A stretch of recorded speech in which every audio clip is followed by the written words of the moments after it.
Hey, have you heard about our all-new free PDF that you can download? It's called 5 Ways Unresolved Trauma May Be Derailing Your Relationship. And if you're a couple that has done the date nights and attended the relationship retreats and learned the communication skills, read the latest books on marriage, but you still find yourself stuck in a loop of pain and frustration, then this PDF is for you. If one moment everything is fine and the next moment everything feels crazy and that is familiar, I encourage you to go to restoringthesoul.com, scroll down, fill in your email, and get the free copy of our all-new PDF, 5 Ways Unresolved Trauma May Be Derailing Your Relationship. You're going to find it very helpful. Most people feel like they read this and they wonder if we've been reading their mail. They say, this is us. It's going to be of help. Check it out now at restoringthesoul.com. Hey everybody, welcome back to Restoring the Soul. I'm Michael John Cusick, and I'm talking with Sam Jolman, author of The Sex Talk You Never Got, Reclaiming the Heart of Masculine Sexuality, and the book is right here. It comes out June 11th. Thomas Nelson, available wherever fine books are sold. Sam, we were talking in part 1 all about how male sexuality, we were created to be lovers. We are lovers. We are created for beauty. We were talking about sex not being about our genitals, but about an integrated part of who we are that is connected to our masculinity and our deep, deep capacity for connection. We touched on the real sex education and how evil wants to come against our story as lovers and basically put shame upon everything related to our masculine soul and our sexuality. So in this part, I'd like to talk about the recovery of innocence. And as I've done podcasts and shows for 12 years now around my book and sexual brokenness into wholeness, I always get this question at the end. So how do men stop lusting and how do men stop looking at porn? And you don't do that. You do talk about the path, the only path forward for healing.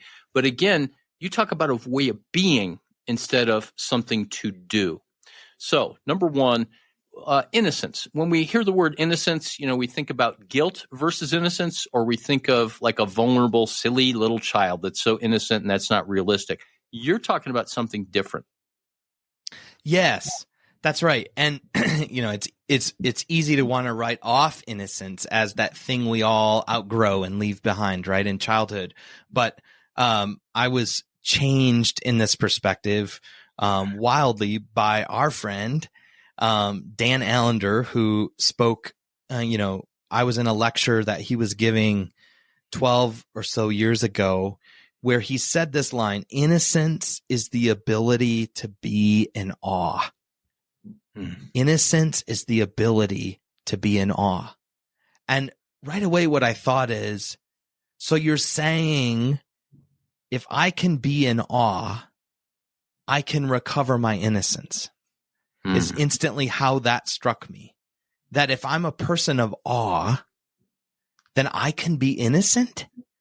And I remember in that moment, I thought right away of my own sexuality and my own sexual struggle and my own sexual brokenness, and a sense that, there's no way, right, I can recover my sexual innocence. I've seen too much.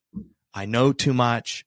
I've done too much, right? Sexuality can't be recovered in its innocence. Maybe I can be forgiven, but that's about it, right? Is the sense, or maybe God can sort of heal me. But innocence, you're saying innocence can be recovered? That to me was a wildly exciting idea. And yes, innocence is the ability to be in awe. I'm convinced of that now. And awe is this, as I say in the book, it's this kind of opposite place we can go in our hearts, in our sexuality, than lust. In fact, I would say often lust is actually the way to kind of temper or take us away from awe, right? As I sit with men, so, you think of awe. Awe is this idea of saying, wow. it's this idea of reverence, of being undone by goodness, right? You think of like, a thundering waterfall, just the sheer force of it, but the beauty of it, right? It's wow. I mean, you just feel it reverberating in your body. That's awe, right? Or you're behind the inch of glass at the zoo with a lion, right? And you hear it roar, right? And there's a sense of like, wow. I mean, look at this wildly powerful animal, and the beauty in many ways of its design, right? That's awe. And you can have that same awe. In fact, it's the place, research has shown that we have the greatest experience of awe is actually with each other, with other humans, in what's called moral beauty, or it's this idea of when people are doing amazing things or courageous things, right? We have this sense of awe for people. And, lust is a kind of shutting down of awe. As I sit with men in my practice, and I imagine you experience this too, there's a sense, men who are really taken with lust, they don't really see people anymore. They often just see body parts, right? There's this kind of mutilating quality. I remember asking a man steeped in sex addiction, something about, he was describing a scene where he was struggling, and I asked what he thought of the woman. He says, "Oh, I don't see a woman. I just see a body parts that are lust inducing, right? That are titillating." It made me think like, lust is really this mutilation at some level, but also it's a kind of stopping of awe. It prevents us from taking in the fullness of a person. Yes. Because I think if we did, we wouldn't lust, right? There'd be this kind of reverent experience of the glory of God in another person. Yeah, that is so good. You can't have awe in looking at a body part any more than you can have awe looking at the tuning peg of a Stradivarius violin versus listening to Itzhak Perlman play a concerto on that violin, which would put you in awe. Or as you talked about in your book, Yo-Yo Ma on the cello. I love that. So you also talked about awe as, and you get into some of the linguistics of it, that something that were stopped in our tracks, that were, as John Blaze said, and you wrote, slack-jawed, that we're caught up in it. We're afraid and drawn at the same time. And there's that tension, right? Where we're drawn in and we can't not be captivated by it, but we're afraid as well. And that brought me back to junior high, where, there was a girl or girls that over the years, especially in those formative pre-puberty and puberty years, that I had crushes on. But because of my sexual abuse, I was terrified more than the average guy of being, terrified to ask somebody out. And so my wound shaped the degree to which I could even enter into that awe. And so from a distance, I would not per se lust, but look upon these girls, like they were the golden haired maiden. And it brought me so much clarity, the idea of awe as drawn, but also afraid in a good way, a humble way. This could consume me. So we look at that lion behind the glass and we're in awe, but we don't say, gee, I want to jump over and pet it. At least a rational person doesn't. We see that waterfall and we stand back and we know that if I were to fall over or if I were to jump into that, I would, woe is me. I'm undone. Yeah, that's right. And therefore awe has a lot to do with holiness. That which is holy is really that which we are in awe of. Yeah, that's right. And, it's interesting in research that has been done on the experience of awe, there is this threshold place. In fact, the best definition I read in my studying of what awe is. They said it's an emotion. It's a studied emotion on the upper reaches of pleasure and on the edge of fear. And what they noticed is that actually, if you creep too far into fear, awe disappears. The pleasure goes away, right? So, fear in sex can be harmful, right? And in fact, that's often what people might describe as their experience of sexual abuse, is there was arousal and terror, right? And so we're not naming a kind of abusive terror. This is mostly pleasure with a little bit of fear, right? And the fear there, again, is not a lack of safety, right? It's safety, has been said. Safety is not necessarily the absence of all danger. It's the presence of comfort, right? And so, sex is meant to be mostly pleasure, but that sense of naked vulnerability, right? Or in the sense of you're describing, and I've heard that story, that same story of people who, when they first begin to encounter their own sexuality in their body, right? And having a crush or a girl that is almost too beautiful to go approach, right? That there's meant to be a goodness to that awe. Yes. But not too much, right? And now you're crossing into, again, where evil can come to twist awe to bring danger or harm or to make sex terrifying, or violating. Thank you for that. I want to begin to move toward the healing path, but I just want to say one of the things, and I know I keep saying one of the things that I appreciate, but one of the big things that I appreciated, and I think is going to be really helpful for readers of your book, is how you talk about reclaiming male sexuality in a healthy way as formation. And I do a lot of work and speaking in spiritual formation circles, and that's where I talk about the integration of sexuality and spirituality. And you wrote that what is left unformed will only become malformed. And so, again, the moment of reclaiming our male sexuality is not just a moment, but a series of moments and days and weeks and months and years as we move forward. And I remember Dallas Willard talking about indirection, that if we just try to become a godly person and obey the commands, we'll fail.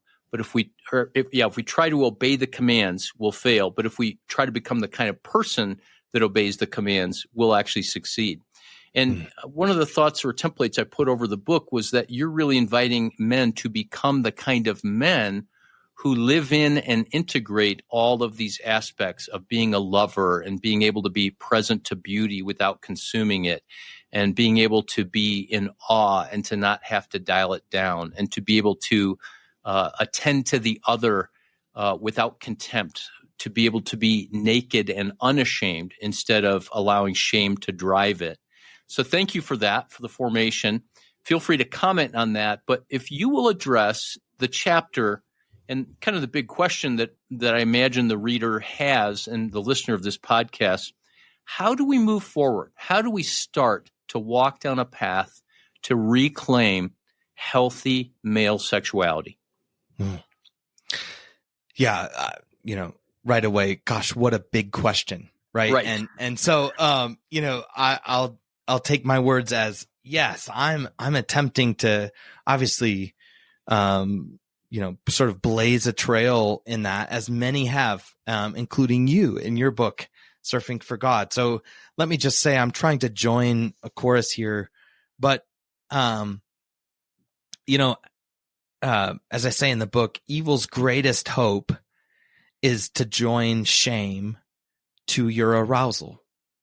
Evil's greatest hope is that if you are stuck in shame, you will want to shut something down inside of you, or you will want to divide or split from something that feels bad in you.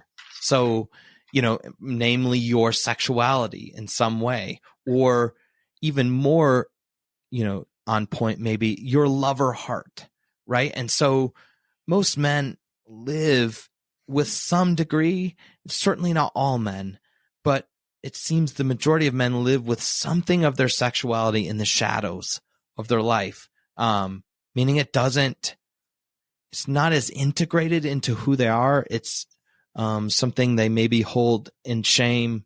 There's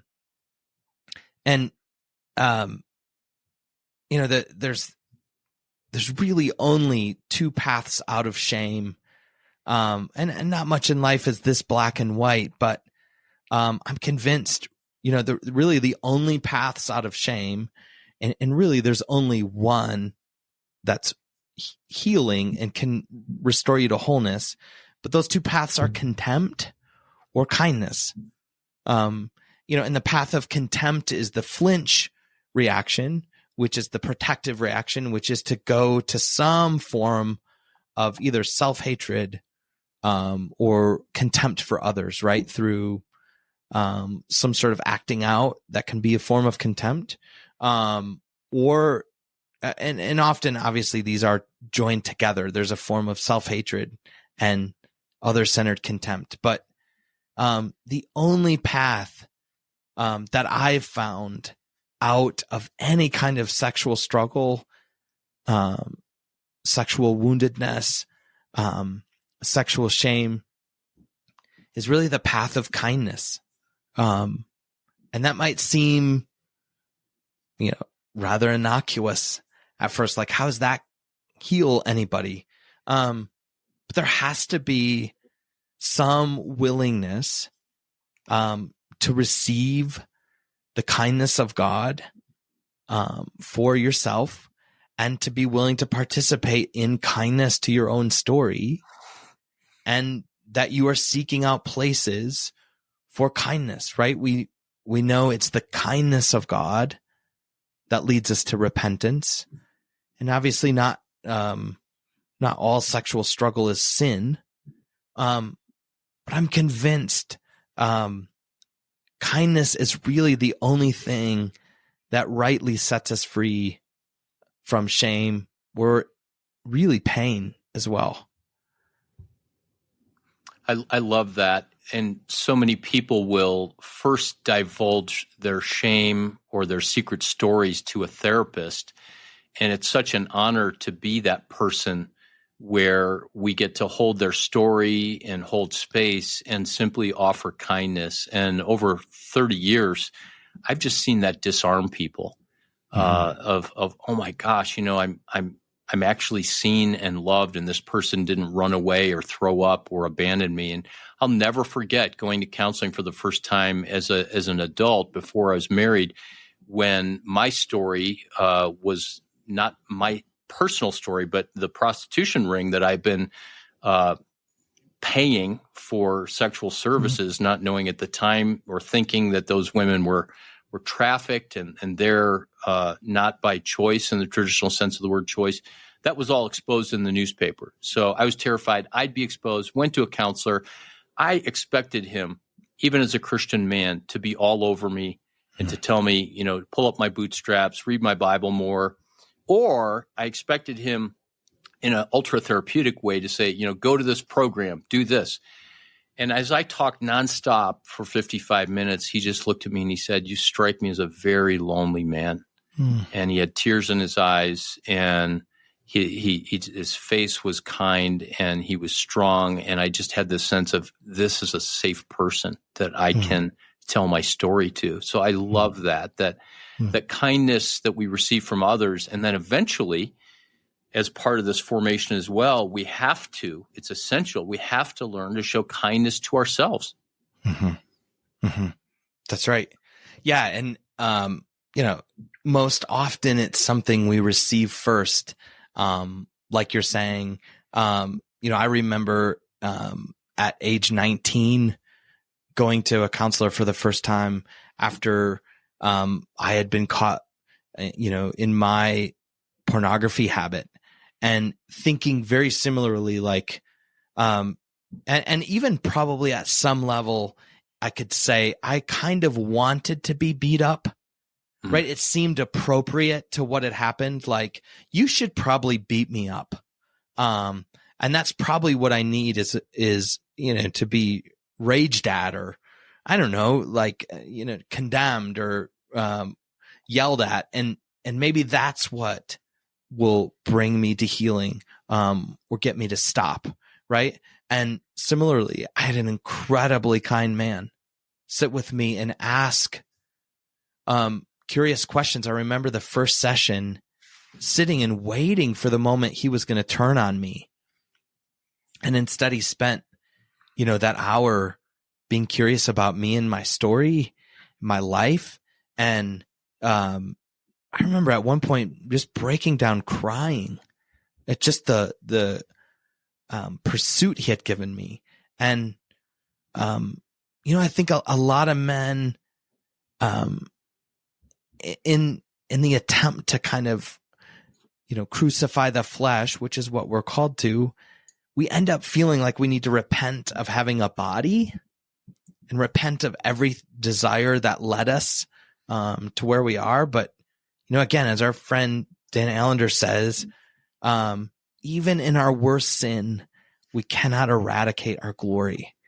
That there's always something that God wants to have a conversation with us about, in our acting out. Sam, let's wrap up with this.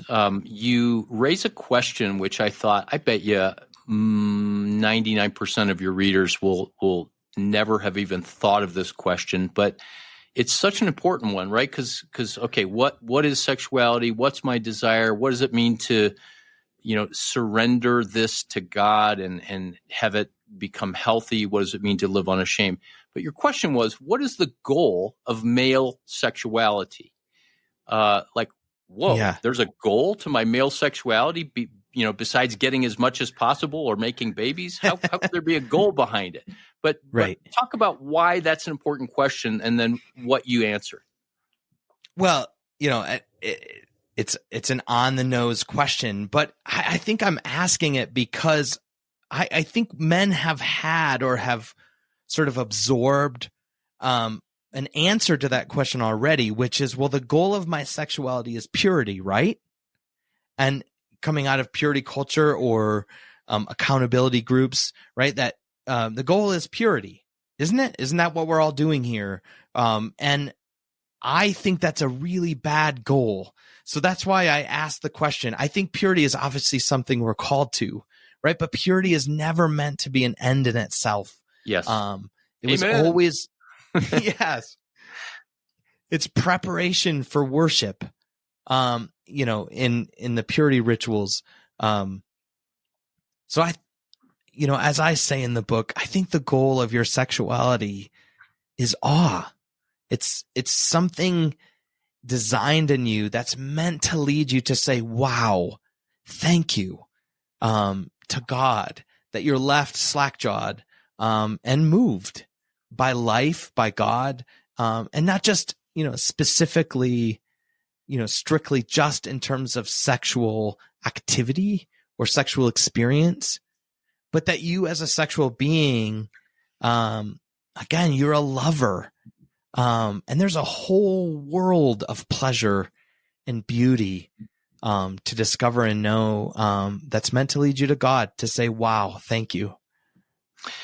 It was also Dan Allender that years ago talked about, and I took his human sexuality class, I think 32 years ago when he was a pup and when I was a pre-pup. And he talked about how sex could be evangelistic, how it would tell the story of God, and not in the sense that, couples are going to be having sex in the street and people seeing that. But as you're talking, the place my mind goes to is that awe is intrinsically evangelistic. That is, as people see persons in awe, in that kind of submitted to something so much larger and utterly beautiful, that those people are captivated by people in awe. And because you're from the Lake Michigan area, I want to just share the story that's been going through my mind. I think I might have told this to you when we had bagels. I was with my family at Saugatuck, and we went for the evening Lake Michigan pleasure sunset cruise. And I was like, really? We're going to do this? This is going to be old folks in folding chairs, and it's going to be boring. And we went out, I don't know how far. And unbeknownst to everybody, the captain came on the loudspeaker and he said, don't be scared. I'm going to shut off the engines and we're going to drift for a little bit. And if you turn, to your right and stand still, you're going to see the cloud pass and there's going to be a beautiful sunset.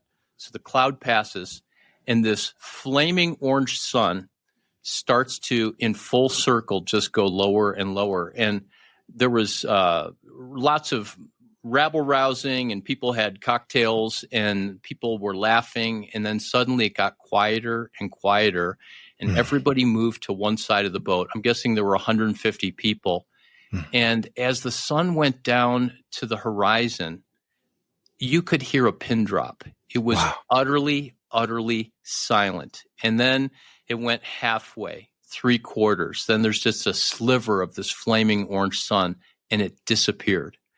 And for what must have been 10 seconds, but it felt like a minute, there was absolute silence, and there were 150 people standing in awe.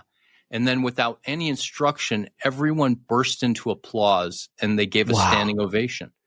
And this was not a Christian pleasure cruise, but I thought in that moment, that is one of the holiest moments where in that moment, if people weren't Christians, it was as if they were saying, that's what I want for the rest of my life. That's what I want to give my heart to. That kind of beauty, that kind of something bigger. And I just got the sense that, also to mix the metaphors from your book, that was a moment of play. People were paying money to go have this awesome experience. It wasn't work. They were just there. And your refrain through the end of the book is, we just show up. We just show up. We just show up. We put ourselves in these places.